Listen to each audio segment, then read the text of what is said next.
আমরাই তো খাওয়াই পড়ে নাকি? তাহলে আমাদের পরিবারের বোনেরা কি পর্দা করতে পারবে না, প্রতিষ্ঠা করতে পারবেন না? পরিবারের আমাদের মায়েরা বোনেরা স্ত্রীরা পর্দা করবে না? এই দায়িত্ব আমাদের না? পরিবারের কর্তা আমরা নই? আল্লাহ কি আমাদেরকে জিজ্ঞাসা করবেন না? অতএব আমরাও যেন সতর্ক হয়ে যাই, আল্লাহ পাক তৌফিক দান করুন। এই জন্য বলি, বিয়ে করতে হলে আগে দিনদারিতা দেখবেন, তারপর বিয়ে করবেন। দুনিয়াদারিতা দেখে বিয়ে করলে পরে পস্তাবেন। ছেলে মেয়ে উভয়ের প্রতি একই নসিহত, বিয়ে করতে যদি হয়, বিয়ে যদি করতেই হয়, তাহলে দিনদারিতা দেখে বিয়ে করবেন। তারপর দেখবেন যে মেয়ের বংশ কেমন, সৌন্দর্য কেমন, এই সেই পরে দেখবেন। আগে দেখবেন দিনদারিতা ঠিক আছে কিনা। ছেলের ক্ষেত্রে একই বিধান, আগে দেখতে চান না কত বড় চাকরি করে, কত প্রপার্টিজ আছে, কত বড় বাড়ি, এগুলো পরে দেখবেন। আগে দেখবেন ছেলে নামাজ পড়ে কিনা, ছেলের মধ্যে সুন্নত আছে কিনা, এইগুলো আগে দেখবেন। এই বিয়ে নিয়ে প্রচুর জাহিলিয়াত সমাজে আছে, এই কারণেই পরিবারগুলো এখন ভেঙে যাচ্ছে। আল্লাহ পাক আমাদেরকে সুন্নাহ মেনে চলার তৌফিক দান করুন, বলি আমি। নবীজি এখানে বলেছেন, আমি জাহান্নামে দেখেছি বেশিরভাগ অধিবাসী নারী জাতি। আমাদের বোনদেরকে রিকোয়েস্ট করবো, সতর্ক হয়ে যান, আল্লাহর ওয়াস্তে সতর্ক হয়ে যান। কেন শোনেন, কেন নবীজি বললেন, এই পয়েন্টটা একটু ভালো করে বোঝেন। কেন নবীজি এই উম্মতের মধ্যে বেশিরভাগ মেয়েকে জাহান্নামী বললেন? আপনি একটু চিন্তা করেন তো, এই উম্মতের মধ্যে কি এমন হয়েছে, এই উম্মতের মেয়েদের সাথে কি এমন হয়েছে যার ফলে মেয়েদেরকে আর ঘরে রাখা যায় না, সব বাইরে চলে আসতেছে? কি হয়েছে এই উম্মতের মেয়েদের? এই প্রবলেম তো আগে 200-500 বছর আগে ছিল না। 500 বছর আগে আপনি কি কোনো মেয়েকে দেখেছেন আমাদের মেয়েদের মতো বেপর্দায় সারা রাস্তাঘাট, গ্রামগঞ্জ, একদম অফিস আদালত বাজার ঘাট সব ঘুরে বেড়াচ্ছে? দেখেছেন 500 বছর আগে, 300 বছর আগে, 200 বছর আগে? লাস্ট সমসাময়িক সময়ে কি এমন হলো যে মেয়েদেরকে আর ঘরে রাখা যায় না? আমি একটা শব্দ বলে দিই, বাসায় গিয়ে রিসার্চ করবেন, সব বলে দিব না। লাস্ট 100-200-300 বছরে একটা মুভমেন্ট, একটা আদর্শ ছড়িয়ে পড়েছে বিশ্বের বুকে, তার নাম হলো ফেমিনিস্ট রেভলিউশন। মনে থাকবে, ফেমিনিস্ট রেভলিউশন। এটা নিয়ে ঘাটাঘাটি করেন, বুঝতে পারবেন কেন জাহান্নামের বেশিরভাগ অধিবাসী জাহান্নামে যাবে, নারীরা কেন জাহান্নামে যাবে বেশি বেশি। এই মুভমেন্টটা নিয়ে পড়াশোনা করলেই বুঝতে পারবেন। আল্লাহ পাক আমাদেরকে বোঝার তৌফিক দান করুন, অন্তরের চোখ খোলার তৌফিক দান করুন। নবীজি আরো বলছেন, আমি জাহান্নামে গেলাম, জাহান্নাম আমাকে দেখানো হলো, এবং সেখানে আমি একজন ফেরেশতাকে দেখলাম। কি দেখলাম? এই ফেরেশতা আমাকে দেখে হাসে নাই। সবাই মনোযোগ দেন, মেরাজের রাতের সবাই নবী সাল্লাল্লাহু আলাইহি ওয়াসাল্লামের সাথে হাসি মুখে সাক্ষাৎ করেছেন, এই ফেরেশতা বাদ দিয়ে। নবীজি বললেন জিবরাইল আলাইহিস সালামকে, সে এত গম্ভীর কেন, তার চেহারা হাসি নাই কেন? জিবরাইল আলাইহিস সালাম বলছেন, যখন থেকে আল্লাহ পাক তাকে জাহান্নামের দায়িত্ব দিয়েছেন, যেদিন থেকে আল্লাহ পাক এই ফেরেশতাকে জাহান্নামের দায়িত্ব দিয়েছেন, ওই দিন থেকে তার চেহারার হাসি চলে গেছে। আর কিছু বলতে হবে? কেন হাসি চলে গেল? খুশিতে? জাহান্নামে আল্লাহ পাকের আযাব এবং এই আযাবের দায়িত্ব পালন করতে গিয়ে তার চেহারা থেকে হাসি চলে গেছে। নাউযুবিল্লাহ। নবীজি জানালেন তার নাম হচ্ছে মালিক। কি নাম? মালিক। আমরা দোয়া করি আমরা যেন তার সাক্ষাৎ না পাই, আমরা দোয়া করি আমরা যেন তার সাক্ষাৎ না পাই, আমিন।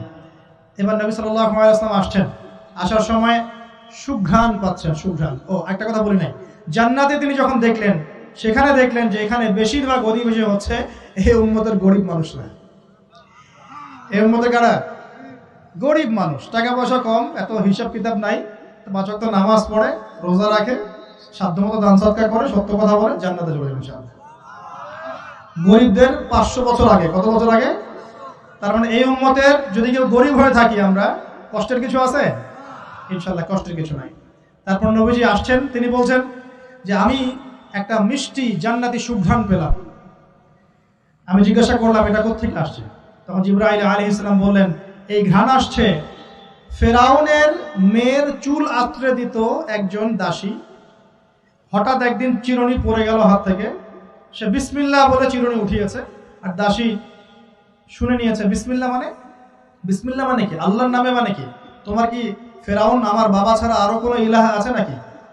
তখন সেই মহিলা বলেছিল, হ্যাঁ, আমি এক আল্লাহর ইবাদত করি, ফেরাউনেরও রব হচ্ছে আমার আল্লাহ। এই অপরাধে তাকে ফেরাউন বড় আগুনের কুণ্ডলি খুঁড়ে তাকে ওখানে নামিয়ে দিয়েছিল, এবং তার 3টা কি 4টা বাচ্চা ছিল, এই সব বাচ্চাগুলোকে তার চোখের সামনে পুড়িয়ে মেরেছে। শেষে একটা বাচ্চা ছিল, কোলের বাচ্চা, এই বাচ্চাকে নিয়ে সে লাফ দিবে, তাকে বাধ্য করা হচ্ছে, সে তো নিজে মরতে রাজি, কিন্তু বাচ্চাটা মায়া লাগবে না? সে বাচ্চাকে নিয়ে লাফ দিতে চাচ্ছে না। তখন আল্লাহ পাক ওই বাচ্চার জবানে আল্লাহর কুদরত, আল্লাহর মুজিজা চালু করে দিলেন। ওই বাচ্চা কথা বলা শুরু করল। ওই বাচ্চা বলল, হে আম্মা ইসবিরি ইয়া উম্মা, হে আমার মা সবর করো। ফাইন্না মাউইদুনাল জান্নাহ, আমাদের জন্য আল্লাহ পাক জান্নাত রেখেছেন। আলহামদুলিল্লাহ, লাভ দিয়ে জান্নাত। ওই যে ফেরাউনের স্ত্রী বলা ঠিক না এখানে, ফেরাউনের ওই দাসী যে চুল আশ্রয় দিত, আসিয়া, যার নাম বলা হয় কোনো জায়গায় আসিয়া, এবং তার সন্তানদেরকে যেখানে দাফন করা হয়েছে ওখান থেকে জান্নাতের ঘ্রাণ আসছে। কে পেলেন এই ঘ্রাণ? রাসূলুল্লাহ সাল্লাল্লাহু আলাইহি ওয়াসাল্লাম। এবার তিনি চলে আসছেন, এসে কাবা ঘরের হাতিমে আবার এসে সেখানে আসলেন। এখানে বিমর্ষ মুখে বসে আছে। কেন মন খারাপ? যে আমি যদি এই ঘটনা যদি কালকে এখন সকালে সবাইকে বলা শুরু করি, সবাই তো আমাকে এখন কি বলবে? মিথ্যাবাদী। এমনিই তো মিথ্যাবাদী বলছে, এখন এই ঘটনা আবার বিশ্বাস করবে কি? এখন সকালবেলা আবু জাহেল আসছে, এসে বলছে যে কি নতুন কিছু ঘটনা ঘটছে নাকি, নতুন কোনো ঘটনা আছে নাকি, টিটকারি করলো আর কি। রাসূল সাল্লাল্লাহু আলাইহি ওয়াসাল্লাম বলছেন, আমি গতকালকে আকসায় গিয়েছিলাম। এখন আবু জাহেল বলছে, ও আচ্ছা চমৎকার, আকসায় গিয়েছিলেন, তাই নাকি, আর কি করেছো? আমি এই ঘটনা ঘটেছে আমার সাথে। তখন সবাইকে সে ঢোল পিটায় নিয়ে আসলো, আরে আসো আসো, মুহাম্মদ কি বলে শোনো, দেখো কি বলে, তো পাগল হয়ে গেছে। নাউজুবিল্লাহ। বলছে আকসায় গিয়েছিলে, বলো তো আকসায় কি কি আছে? সুবহানাল্লাহ, আল্লাহ রাব্বুল আলামিন, এখন যেমন ভিডিও দেখি না আমরা, এইভাবে আল্লাহ রাব্বুল আলামিন মসজিদুল আকসাকে নবীর সামনে তুলে ধরলেন, সামনে। এবং নবী সাল্লাল্লাহু আলাইহি ওয়াসাল্লাম দেখে দেখে বলছেন আকসায় কয়টা দরজা আছে, কয়টা জানলা আছে, পূর্ব দিকে কি আছে, পশ্চিম দিকে কি আছে, সিঁড়ি কয়টা, সব বলে দিলেন। এরপর আবু বকর সিদ্দিকের সামনে একজন কাফের গিয়ে বলছে, জানো মুহাম্মদ কি বলেছে? মুহাম্মদ এই কথা বলছে। আবু বকর সিদ্দিক তখন বলছেন যে আমি তো এর চাইতে কঠিন কথা বিশ্বাস করি। আমি তো বিশ্বাস করি যে নবী সাল্লাল্লাহু আলাইহি ওয়াসাল্লামের কাছে আসমান থেকে আল্লাহর ওহী আসে। আর মেরাজের রাতটার এমন কি, আমি তো বিশ্বাস করি আল্লাহ তার সাথে কথা বলেন, আল্লাহ পাকের কথা তার কাছে আসে, আল্লাহর কালাম তার কাছে আসে। ওই দিন থেকে নবী সাল্লাল্লাহু আলাইহি ওয়াসাল্লামের এই সাহাবীর নাম হয়ে গেল আবু বকর সিদ্দিক। এখন এর মাঝখানে আর কয়েকটা কথা হয়েছে, আমাদের নবী পরে হাদিসে জানিয়েছেন, এগুলো বলে শেষ করছে। নবীজি বলছেন, আমি যখন মেরাজের রাতে গিয়েছি আমাকে আল্লাহ পাক কিছু আযাব দেখিয়েছেন। কি দেখেছেন ভাই? আমরা দোয়া করি আল্লাহ পাক এই আযাবগুলো থেকে আমাদেরকে বাঁচান, এবং যে পাপের কারণে এই আযাব হয় সে পাপ থেকে আমাদেরকে বাঁচান। বলেন আমিন।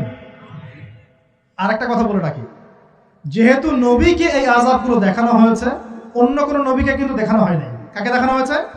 আমাদের নবীকে। তার মানে এই পাপগুলো এবং এই আযাব আমাদের উম্মতের মধ্যেই বেশি থাকবে। বুঝতে পারছেন না? মনে হয় এই আযাব এবং পাপগুলো কি অন্য কোনো নবীকে দেখানো হয়েছে?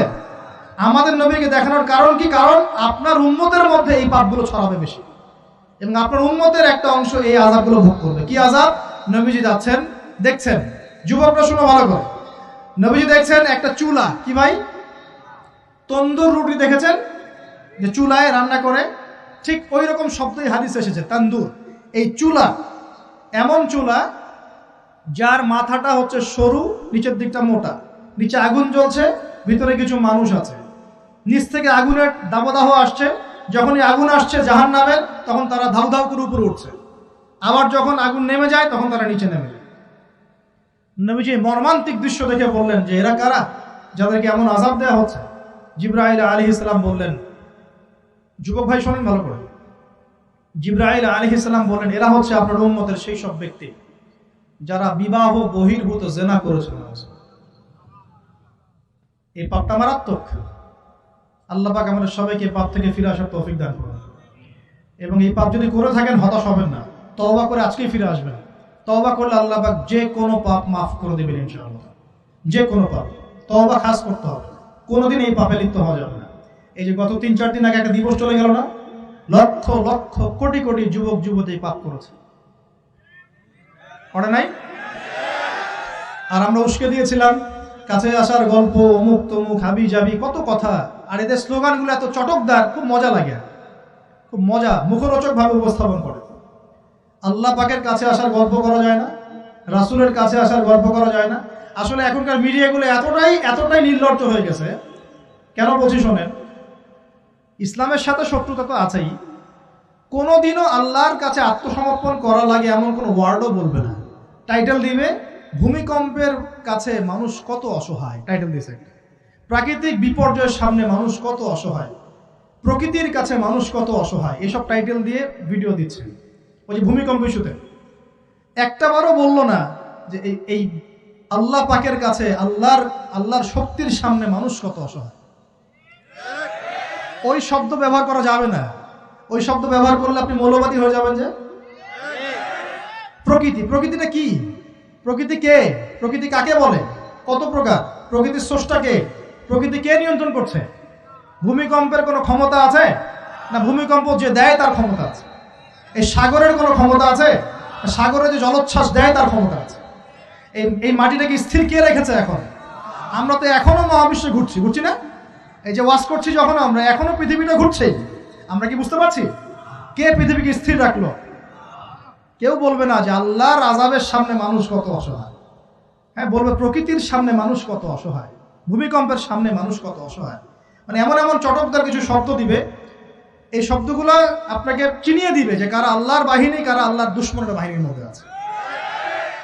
এখানে যুবকদেরকে উৎসাহিত করা হয়েছে না জেনার জন্য। আর নবী সাল্লাল্লাহু আলাইহি ওয়াসাল্লামকে কেন দেখানো হলো? কারণ তার উম্মতের মধ্যে জেনার ভাব ছড়িয়ে পড়ে বেশি। কিসের মধ্যে? চুলার মধ্যে শাস্তি দেওয়া হচ্ছে, চুলায় শাস্তি দেওয়া হচ্ছে।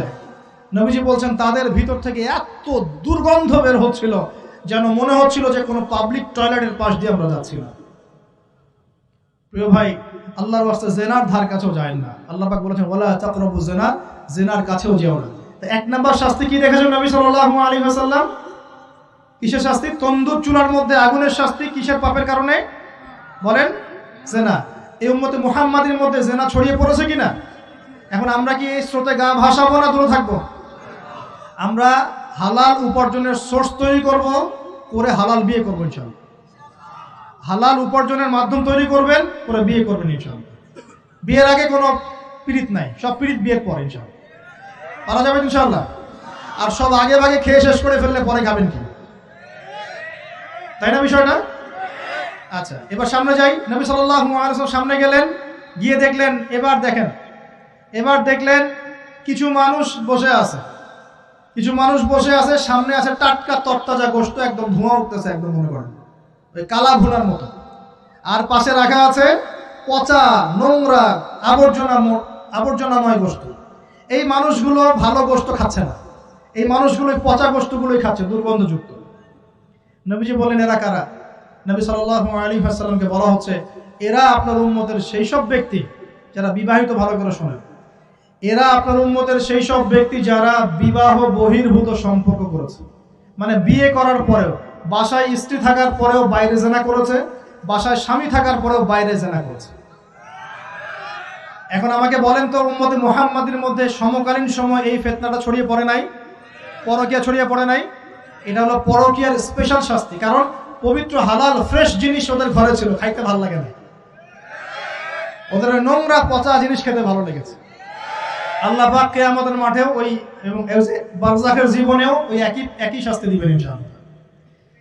আর এখন তো মিডিয়ার মধ্য দিয়ে এই যে বিভিন্ন সিরিয়ালস, নাটক, হাবি জাবি, এগুলোর মধ্য দিয়ে এটাকে উস্কে দেওয়া হচ্ছে, এটাকে অ্যাভেলেবেল করে ফেলা হচ্ছে। আর যারা বড় বড় শহরে থাকে এগুলো তো ফিতনা আরো বেশি। আল্লাহ পাক আমাদের মা বোনদেরকে বোঝার তৌফিক দান করুন, আর আমাদের ভাইদেরকেও বোঝার তৌফিক দান করুন। আমাদের সবাইকে আল্লাহ পাক পরকীয়ার মতো নোংরা পাপ থেকে হেফাজত করুন, বিবাহ বহির্ভূত সম্পর্ক থেকে হেফাজত করবেন।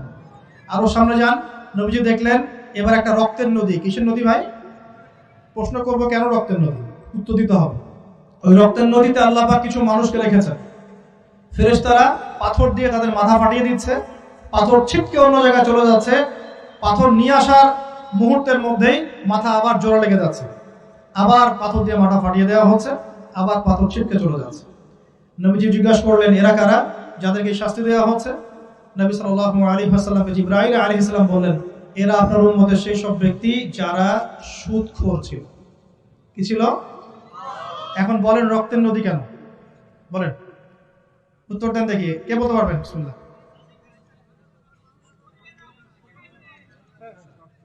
মাশাআল্লাহ, মাশাআল্লাহ, শুকরিয়া। সুদের মধ্য দিয়ে এক শ্রেণীর মানুষ ধনী হয় আর এক শ্রেণীর মানুষ গরিব হয়। সুদের মধ্য দিয়ে গরিব মানুষের রক্তটাকে চুষে খাওয়া হয়। এই কারণেই কিয়ামতের মাঠে এবং বারজাখের জীবনে রক্তের নদীতে ফেলে মাথাটা ফাটিয়ে দেওয়া হবে। মাথা কেন ফাটানো হবে? এই মাথা দিয়ে শয়তানি বুদ্ধিটা বের করেছিল যে ইন্নামাল বাইউ মিসলুর রিবা, সুদ হচ্ছে ব্যবসার মতোই। এই শয়তানি কোত্থেকে বের হয়েছে? এই মাথা থেকে। এই কোন মাথা মাথায় দেওয়া হবে। আল্লাহ পাকের শাস্তি খুব নিপুণ। আমি চিন্তা করার চেষ্টা করেছিলাম আজকে কেন এই শাস্তিগুলো এইভাবে আসবে। আল্লাহু আ'লাম বিসওয়াব, আল্লাহ ভালো জানেন, তবে আমাদের কাছে এটা মনে হয়। এরপর সামনে যান। এই পাপের কারণেই আরো কিছু মানুষকে শাস্তি পেতে দেখা গেছে। নবীজি দেখেছেন আরো এক শ্রেণীর মানুষ যাদের পেটটা ফুলে আছে। প্রাসাদ দেখেছেন, অট্টালিকার মতো পেটটা ফুলে আছে, ভিতরে সাপ কিলবিল করছে। না না না না না, নবীজিকে জিজ্ঞাসা করলেন এরা কারা? এই হাদিসেও আছে এরা ছিল আপনার উম্মতের সুদখোর ব্যক্তিরা, পেটের ভেতর সাপ কিলবিল করছে। আর একটা জায়গায় তিনটা দেখা গেছে সুদখোরের শাস্তি। কয়টা ভাই? তিনটা। একটা দেখলাম রক্তের নদীতে মাথা ফাটানো, একটা হচ্ছে পেটের মধ্যে সাপ কিলবিল করছে, আরেকটা হচ্ছে দেখলেন কিছু মানুষ পানিতে হামাগুড়ি দিচ্ছে এবং পাথর খাচ্ছে। কি খাচ্ছে ভাই? পাথর। এবং এই পাথরটা ভিতরে যাচ্ছে, গিয়ে পিছনের রাস্তা দিয়ে বের হয়ে যাচ্ছে। নবীজি বলেন এরা কারা? একই উত্তর দিলেন জিবরাইল আলাইহিস সালাম, এরা হচ্ছে আপনার উম্মতের সুদখোর ব্যক্তিরা। সুদের এই তিনটা শাস্তি স্পেশাল দেখা গেছে। কেন আল্লাহ ভালো জানেন, আমরা সব ব্যাখ্যা করতে পারবো না। নবীজি আরো সামনে এগিয়ে গেলেন, তাকে দেখানো হলো এবার এক শ্রেণীর ব্যক্তি, হাতগুলো নখগুলো তামার মতো লম্বা, তামার নখ, লম্বা লম্বা নখ। দেখেছেন কোন কোন মুভির মধ্যে দেখা গেছে, ছবির মধ্যে তামার লম্বা লম্বা। হ্যাঁ, তো এই নখগুলো দিয়ে তারা চোখ এবং গাল আঁচড়াচ্ছে, কোনো কোনো ক্ষেত্রে বুক আঁচড়াচ্ছে এবং ওই গোশতগুলো খাচ্ছে। নবী জিজ্ঞাসা করলেন এরা কারা? নবীজিকে বলা হচ্ছে এরা আপনার উম্মতের সেই সব ব্যক্তি যারা বেশি বেশি গীবত করত এবং অন্যের নামে মিথ্যা অপবাদ ছড়াতো। আর সতর্ক করে দেই, এই পাপটা কিন্তু এখন ছেলে মেয়ে সব সমাজে বেশি হয়। কি আলেম জালেম সব সমাজে বেশি হয়। কোন কোন ক্ষেত্রে ওয়াজ মাহফিলের প্যান্ডেলগুলোর মধ্যে বসে বসে মানুষের গীবত করা হচ্ছে। এবং অনলাইনের ফেসবুক আর ইউটিউবের যে কন্টেন্টের যুগগুলো চলছে, এখানে কারণ থাক না থাক মানুষের গীবত প্রচুর হচ্ছে।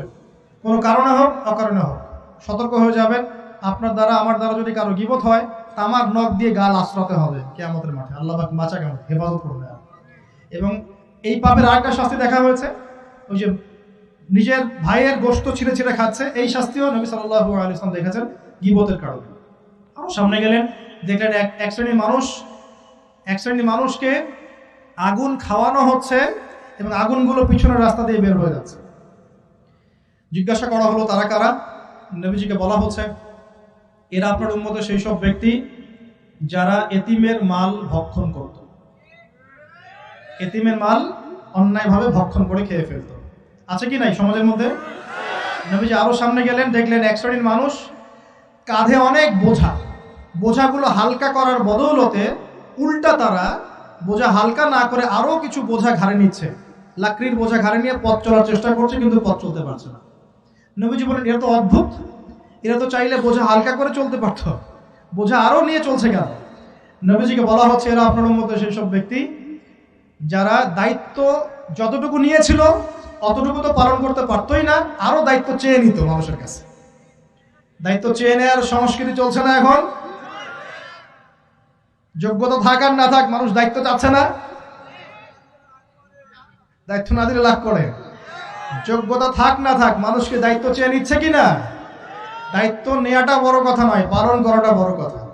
না করতে পারলে এই শাস্তি ভোগ করতে হবে। আল্লাহ পাক আমাদের সবাইকে হেফাজত করুন, আমিন। এবার সামনে গেলেন, দেখলেন এবার তো মুশকিল। সামনে গিয়ে দেখলেন এক শ্রেণীর মানুষ, কয়েকটা মানুষ না, এক শ্রেণীর মানুষ যাদের ঠোঁট আর জিহ্বাগুলোকে আগুনের কেচি দিয়ে কেটে ফেলা হচ্ছে। নবীজি বললেন এরা কারা? রাসূল সাল্লাল্লাহু আলাইহি ওয়াসাল্লামকে বলা হচ্ছে এরা আপনার উম্মতের সেই সব ব্যক্তি যারা ছিল ওয়াইজ বক্তা, আলেম ওয়াইজ বক্তা, যারা মানুষের সামনে দ্বীনের কথা বলতো কিন্তু নিজেরাই সেই দ্বীনের প্রতি আমল করত। আল্লাহ রাব্বুল আলামিন আমাকে এবং আপনাদের সবাইকে এই মর্মান্তিক শাস্তি থেকে বাঁচান। যা বলবো তার উপর আমল করার তৌফিক দান করুন, যা জানবো তার উপর আমল করার তৌফিক দান করুন। যা বলি আমল করি না সেটা প্রয়োজনে বলার দরকার নাই, যেটা আমল করি না সেটা প্রয়োজনে বলার দরকার নাই। আল্লাহ পাক আমাদেরকে রাসূলের সুন্নাহ মাফিক দাওয়াতি কাজ করার তৌফিক দান করুন এবং এই শ্রেণীর বক্তার অন্তর্ভুক্ত হওয়া থেকে আল্লাহ পাক আমাদেরকে বাঁচান। এভাবে তিনি আরো বেশ কিছু শাস্তি দেখলেন, তারপর তাকে ফিরিয়ে আনা হলো। এই মেরাজের ঘটনা এভাবে শেষ হলো।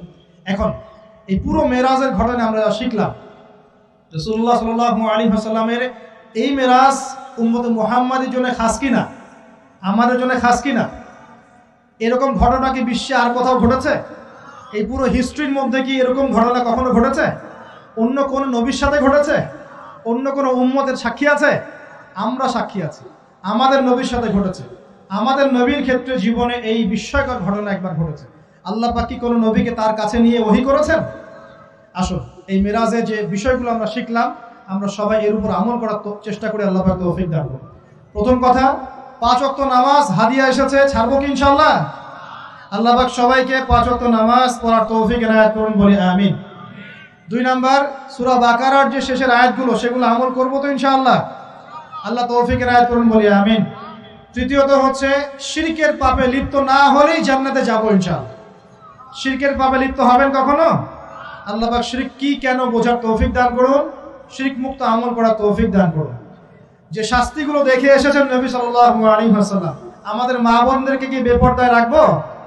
ফ্যামিলিস্ট রেভলিউশনে ধোকায় পড়বো? আমরা কি জান্নাতে যাওয়ার জন্য একটু কষ্ট করতে পারবো না? ইনশাআল্লাহ। আর জাহান্নাম ঘেরা আছে প্রবৃত্তি দিয়ে, প্রবৃত্তির দাসত্ব করব? সুদ কি খাবো? আমরা কি এতিমের মাল ভক্ষণ করব? জেনার পাপে লিপ্ত হব? আমরা কি সুদের পাপে লিপ্ত হব? আমরা কি মৃত ভাইয়ের গোশত খাওয়ার পাপ করব? আমরা কি এমন বক্তা হব যে কথা বলে কিন্তু আমল করে না? আমরা কি দায়িত্ব পালন করতে পারি না, এমন দায়িত্ব ঘাড়ে নিব? আল্লাহ পাক আমাদেরকে সবাইকে মেরাজের রাতে নবী সাল্লাল্লাহু আলাইহি ওয়াসাল্লাম যে মর্মান্তিক আযাব গজবগুলো দেখে এসেছেন, এগুলো চেনার, বোঝার এবং এগুলো থেকে দূরে থাকার তৌফিক দান করুন, বলি আমিন। এই পাপগুলো থেকে আমাদের সবাইকে দূরে থাকার তৌফিক দান করুন, বলি আমিন। এবং নবী সাল্লাল্লাহু আলাইহি ওয়াসাল্লাম যে 3টা স্পেশাল হাদিয়া নিয়ে এসেছেন, এই 3টা দাঁতের মাড়ি দিয়ে আঁকড়ে ধরার তৌফিক দান করুন, বলি আমিন। আকুলু কাওলি হাযা আস্তাগফিরুল্লাহ লি ওয়া লাকুম ওয়া লিসাইল মুসলিমিন। বারাকাল্লাহু